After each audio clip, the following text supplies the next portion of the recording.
আজকে চলে এসেছি চিংড়ি মাছের কাটলেট রেসিপি নিয়ে। প্রথমে মাছগুলোকে একটু থেতো করে তার মধ্যে লেবু আর গোলমরিচ দিয়ে মাখিয়ে 8 ঘন্টা রেখে দেবেন। তারপরে ধনেপাতা, আদা, রসুন, কাঁচা লঙ্কার একটা পেস্ট বানিয়ে নেবেন। তারপরে 2 কি 3টে ডিম নিয়ে ভালো করে ফেটিয়ে নেবেন একটু নুন দিয়ে। এরপরের প্রসেসটা তো সবাই জানেন। একটু ব্রেড ক্রাম্বস ভালো করে একটা প্লেটের মধ্যে ছড়িয়ে নেবেন।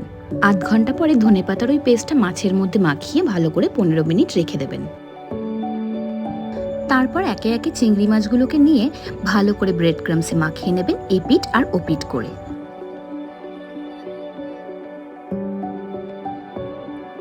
তারপরে মাছগুলোকে নিয়ে ডিমের মধ্যে ভালো করে চুবিয়ে আবার ফেলে দেবেন ব্রেড ক্রাম্বসের ওপরে। ডাবল কোটিং করলে খেতে একটু ভালোই ক্রাঞ্চি হয়। তারপর একটা কড়াতে ভালো করে তেলটা গরম করে নিয়ে লো আঁচে মাছগুলোকে আস্তে আস্তে ছাড়বেন। এক পিঠ ভালো করে ভাজা হয়ে গেলে আরেকটা পিঠ উল্টে নেবেন। একটা কথা তো বলতেই ভুলে গেছিলাম, এটা কিন্তু রোহিতের আবদার ছিল। সারপ্রাইজটা রাতে এলে পাবে। তারপর আর কি, তুলে ফেলুন প্লেটে একটুখানি কাসুন্দি দিয়ে আর একটুখানি পেঁয়াজ কুচি দিয়ে। রেডি আপনার চিংড়ি কাটলেট।